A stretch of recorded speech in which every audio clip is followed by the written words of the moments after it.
What is your we should never meet our heroes story? I actually just met Harrison Ford today. He was wearing an Indiana Jones hat while shopping in public. Do meet your heroes. To give us a little salve for all the Bill Nye hate, I once delivered a pizza to Patton Oswalt and he gave me a 50% tip, and when I told him he was a personal hero he gave me a little bow. Also he would come in to order sometimes with his daughter and he'd let her do the ordering. He is for real the nicest. Really mad about Bill Nye though. Quite a few years back my dad took my brother and I up to San Francisco for a day trip to Pier 39. Turns out Jeremy Bulloch, the original Boba Fett, was doing some kind of meetup thing that no one turned up for, except for us. My dad is a huge Star Wars nerd after having grown up in its heyday, so naturally he was a bit nervous meeting his hero. From memory, the encounter went pretty well, but I'll always remember the moment it got awkward. You were always my favorite character, man. Even if you only got like 10 minutes of screen time. I'm sure I had a bit more than that.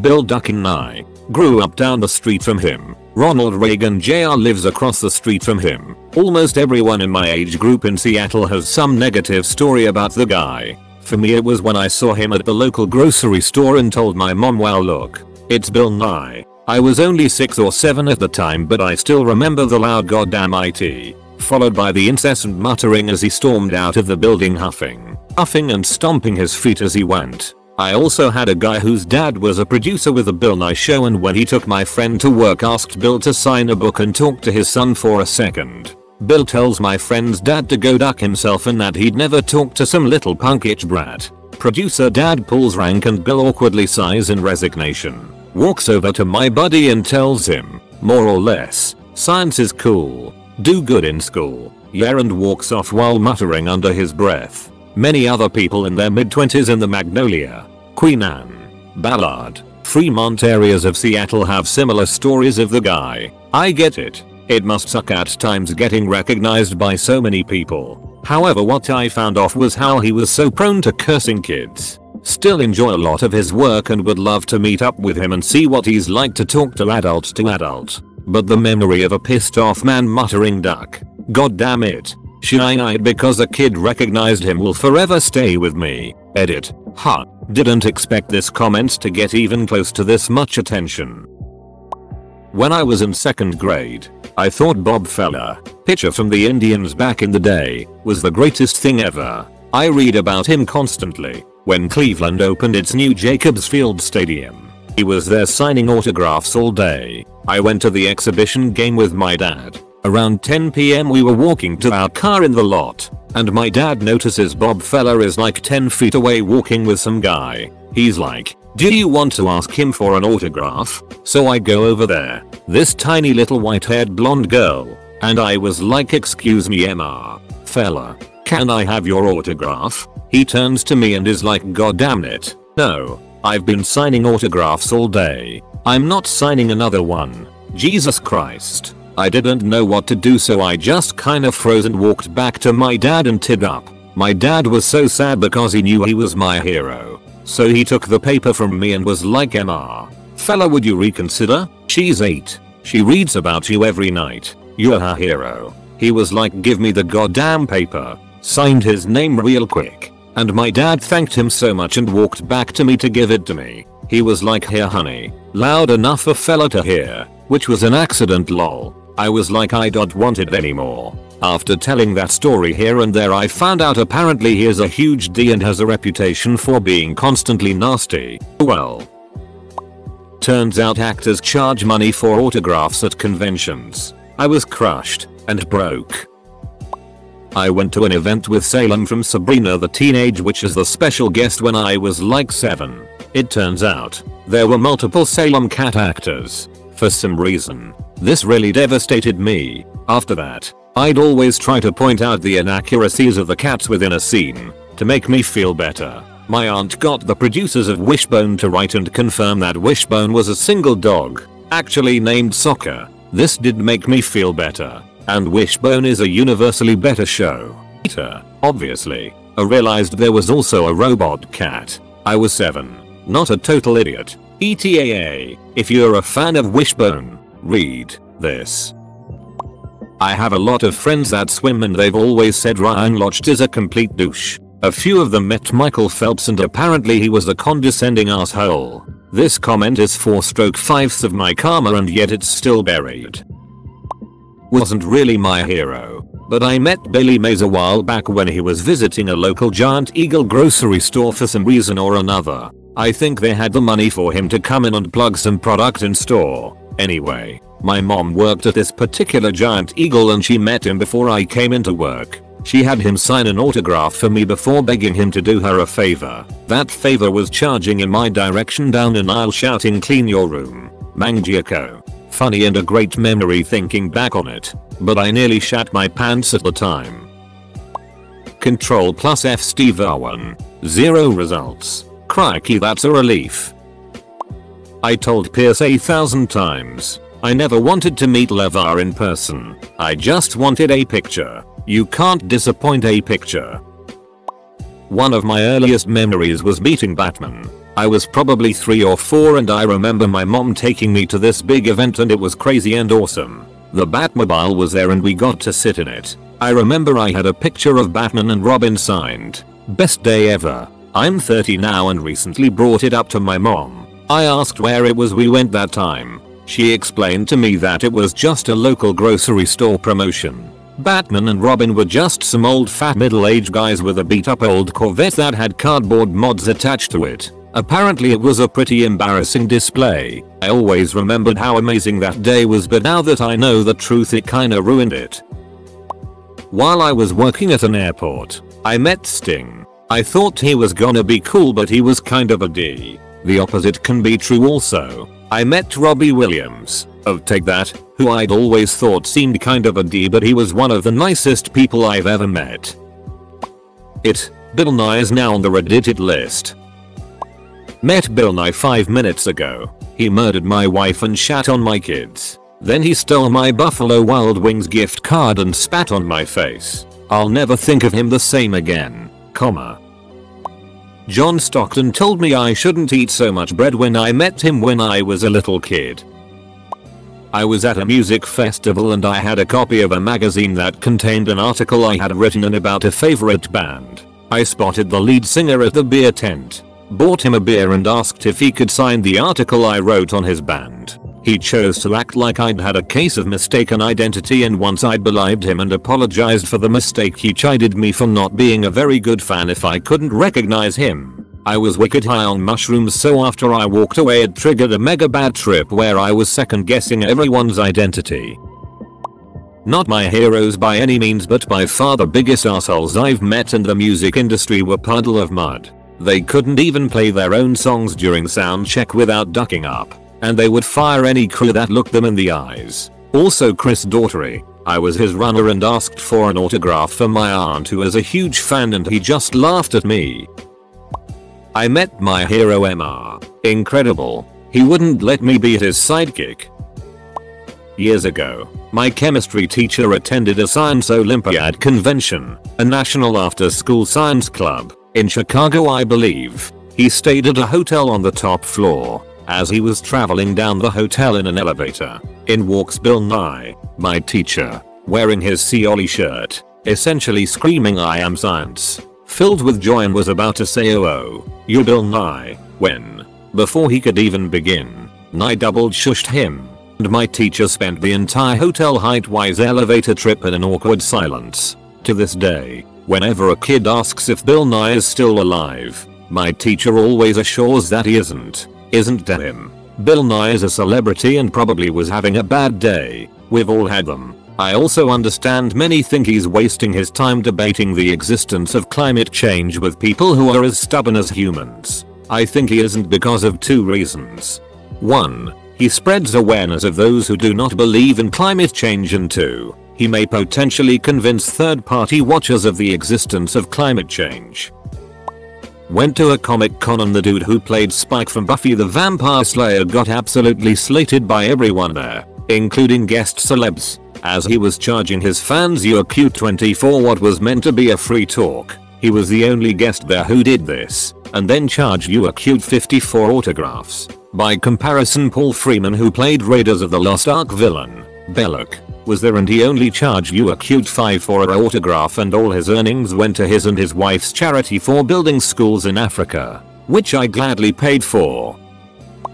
This was back in the 90s. My mom was a waitress at a restaurant and the town we lived in was a frequent site for filming movies and TV shows. And one day, my mom waited on a table and realized it was Anthony Hopkins with his agent sitting at table ordering breakfast. After she took their drink order, Silence of the Lambs was still new. So in the kitchen all of her co-workers were squealing like little girls and dared my mother when taking their breakfast order if he wanted a side of fava beans and a nice Quanti. I can't spell, but she chickened out worrying she'd bother him. She must have done the right thing because he left a 40% tip and wrote on the check excellent food and service. While he was in town, he ate breakfast there almost every day, and everyone was just too chicken to be a fangirl about him lol. I met Buzz Aldrin working on a promo for Axe body spray when they did that Apollo go into space contest thing. He was insanely nice, but listening to him talking to his assistants and the Axe people as well as the director of the promo between takes, he seemed a bit disconnected from his words. I have no idea what his schedule was like or what else he was going on, but being the main audio guy I had a clear feed of everything he was saying, and it all just sounded mildly confused. Still, got to shake hands with a guy who's been on the freaking moon, so, you know, that was really freaking awesome. I like how people are commenting without name dropping, as if we care about anything but the juicy deeds. Every celebrity with a social media account except for Chris Pratt and Tom Hanks. Scottie Pippen is hands down the biggest turd ever. I grew up in the suburbs he lived in and every time I saw him he was just such an asshole. He was a hero growing up and he ended up being complete garbage. Edit. Thank you dear stranger for the gold. Waited 4 hours in the blistering cold and he just said no. I was dying to meet Jason Momoa and I finally got the chance to at an after party for an indie movie he was in. It was at a small venue in LA with some bands playing. Jason walked in and few people started talking to him. Once they passed I bought a beer and approached him. I gave him the beer and asked how his night was. He was kinda drunk already from the look of it, but he pounded the beer without saying anything. I wasn't too sure what to think so I got more to the point and asked if it would be cool to get a pic. He leaned into my face and said, "Tonight isn't about that. Tonight is about me," and walked away. Not even 5 minutes later he was taking pics with some other people across the venue and signing some autographs. Aquaman owes me a beer, damn it. I was tempted to book a lecture talk with Neil deGrasse Tyson complete with a candor afterward, but then read about how he is supposedly a colossal asshole and belittles anyone who isn't on his level. Also, we had Bill Nye come to speak at our university and I had several students who attended a dinner with him attest that yes, he is indeed a curmudgeon and a douchebag. When I was still in high school my best friend, his older sister and I met Adrian Peterson, future Hall of Fame running back for the Minnesota Vikings, and it sucked. We all happened to be walking into a mall in the suburbs of Minneapolis at the same time, and he was walking right in front of us. My buddy and I got all excited, and I made eye contact with him so I knew that he knew we recognized him, but before we could say hey Mr. Peterson, big fans, he held the door open for my friend's sister, checked out her ass and whistled at her, then closed the door right in my friend and I's faces. Didn't even want to say anything to him after that. This was 6-7 years ago now and I'm still salty about it. On the other hand I met Bo Burnham after a show in Iowa City, Iowa one time and he was great. Was willing to chat with any all fans that came to the show. Genuinely thanked everyone for being there, and signed my ticket and took a photo with me for free. This was on his Bo Burnham Live tour, and I've made a point to see him on both of his tours since then and will gladly pay to see him on any potential future tours as well. I've been within 20 feet of 2 celebrities, as opposed to others I've only seen at a distance. That is, on stage. 1.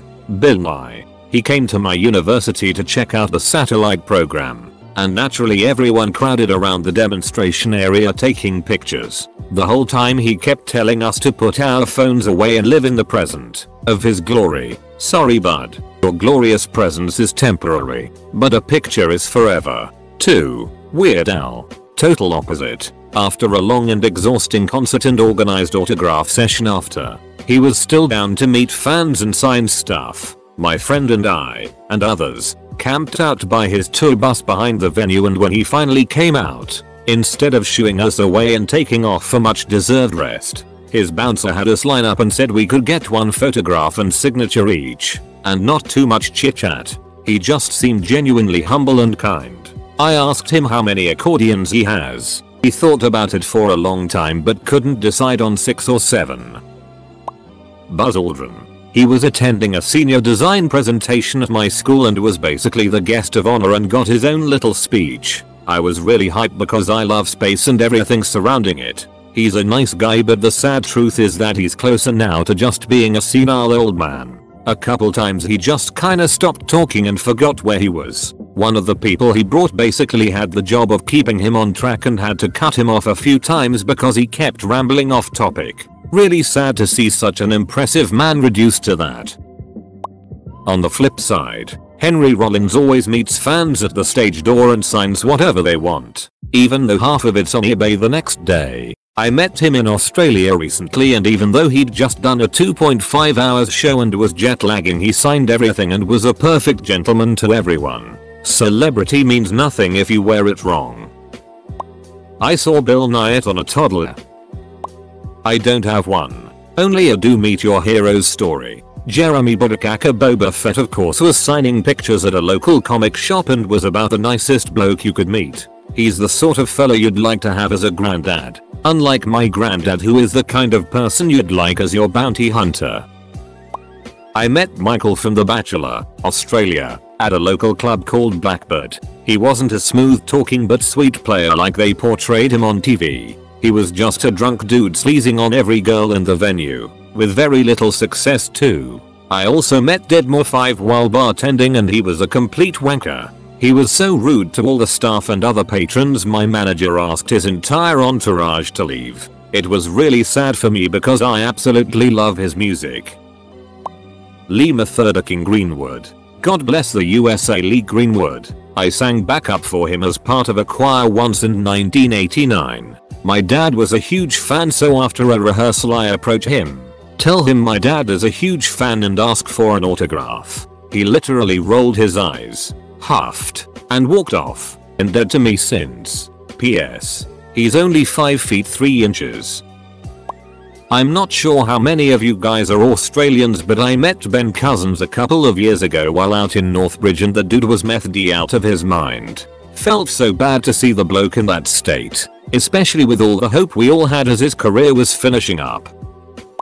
I was a huge fan of Ryan Cabrera through college. His voice is mediocre at best, and his melodies are simple but catchy. Despite this, I really identified with his lyrics when going through a really bad breakup that spun me off into destructive behavior during the second half of college. Always came back to his music and it eventually got me out. Fast forward to 2016, and Ryan's out on tour. I was able to see him perform live for the first time in my life and got the opportunity to meet him after the show. I had rehearsed what I was going to say about how his music kept me going through my darkest times, and he completely brushed me off to hit on my friends. Haven't listened to his music since.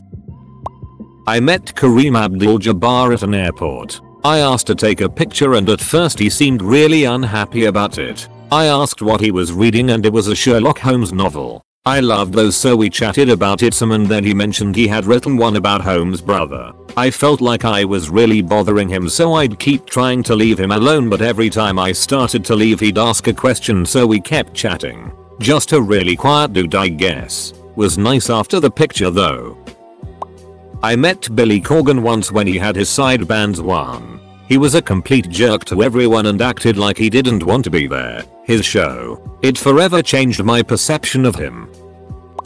Not my hero but my mom's hero. Mom is in love with John Bon Jovi. She bumped into him, literally, in public a few years back and said, "Oh, I'm so sorry," before realizing who he even was, and his response was, "You should be like, what man? An old lady bumps into you accidentally and that is your response?" Did not change her love for him, but it sure made me sour. I've heard other stories of him being generally a D-head since, but that is my favorite. Another for him. A friend was working in a position where he saw the guy often, a few times a week or so. At the end of every interaction my friend would say have a nice day, as he said to literally everyone on partying with them like, you know, most people in positions like that. Jovi got more and more sour every time he sees my friend. It took him months to realize the guy actually thought he was mocking him because of that stupid song album he put out of the same name. On the other hand, literally everyone I know has bumped into continues to bump into Bruce Springsteen whenever he's not on tour, and the guy is just the nicest dude ever.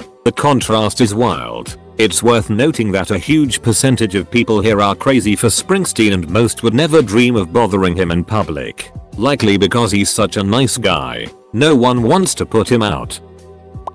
Went to the Kids' Choice Award back in 2006 and I got to meet a few celebrities. Biggest disappointment, Drake and Josh. Those guys were ducking assholes. Couldn't be bothered to greet fans or sign autographs. Best impression, Rihanna. Possibly beyond registered sign. My mom remembers this story the best. My brother was only 5 or 6 at the time and by the end of the night he was crying from overstimulation. Rihanna saw him crying, went over, talked to him and gave him a kiss on the cheek. It was really nice of her, and it helped to calm him down. Runner-up, Will Smith. All around classy guy. We ran into him at a restaurant in Hollywood. I have always been a huge fan of his and was naturally pretty nervous going up and saying hi to my hero. He saw me looking at him, wanting to say hi and waved me over. He signed an autograph, talked to me for a few minutes and I went on my way. Really awesome guy. Super late, but if I didn't say anything I'd be doing the man a disservice. My grandmother catered for the set on the movie Pride and Prejudice. Ed Norton came for dinner after shooting and he was super nice. I stayed in my room because I was super shy and I just had pretty low self-esteem the time. My grandma, being the clever cunt she is, went to the front door, opened it and went out and started the car and had everyone be quiet. I thought everyone had left and she was driving them to the hotel. When I came running out to watch them leave, there he was sitting at the dinner table, alone. I was ducking mortified. Keep in mind I'm a straight male 18 at the time. I just played it cool and sat at the dinner table and made a plate. He was super cool. I watch all his movies still and we talked about American History X for a long time. He's very intelligent and my grandma still sends him butter tarts sometimes. My dad met a relation of Stephen Fry's, Key, who at the time was my absolute hero for his narrations of the Harry Potter audiobooks. I am dyslexic and couldn't read them myself, so I used to just listen to him read them over and over again. Anyway, my dad got chatting with this relation and the topic turned to family and to Stephen and then how much he meant to me. About a month later I received the Order of the Phoenix CD box set signed to me by Stephen. I still cherish it. Sure, it's not me meeting my hero, but him taking the time to do that shows all about how great a man he is. Photos of the CDS. We met Cary Elwes at a Comic Con. He'd seen me and my family in our cosplay, The Incredibles, pointed to us, gave us a thumbs up and said, "You look great." Then we went and met him in his line. He said he was glad we came to see him cause he liked our cosplay and spent an inordinate amount of time doting on my daughters. Really cool guy. Trick Daddy. I had to check him out on Labor Day at a grocery store some years back, and he makes a rude comment about this cracker better move faster and stop talking to this bag boy. What did I tell the courtesy clerk that made him upset? Make sure you help him out to the car. Duck Trick Daddy. Washed up. 2-bitch. I'm good friends with Jon Stewart's nephew. When I was in middle school, my friend was cool enough to bring me, my mom, and my brother along to New York to meet him and chill for the day. As we had never been to Nick, John sent a limo to pick us all up at my friend's house and his wife Tracy took us around Nick for the day before we went to the studio to meet John. It was so rad and he was the chillest dude ever. When we came in he said, "So you are the corner I've been hearing so much about." My buddy had told him about us frequently since we were good friends for years. He then took us around the studio, took pictures with us, and gave us Daily Show hats. Afterwards his wife took us to his apartment where they ordered us pizza and let us hang out and play Xbox with his kids. John offered to let us sleep over and stay in his room, but my mother declined as they had already been extremely kind to us. Overall, I tell this story to let people know that Jon Stewart is the coolest, most down-to-earth methodica on this planet. He let 3 strangers into his house and bought them pizza. Him and his family are great.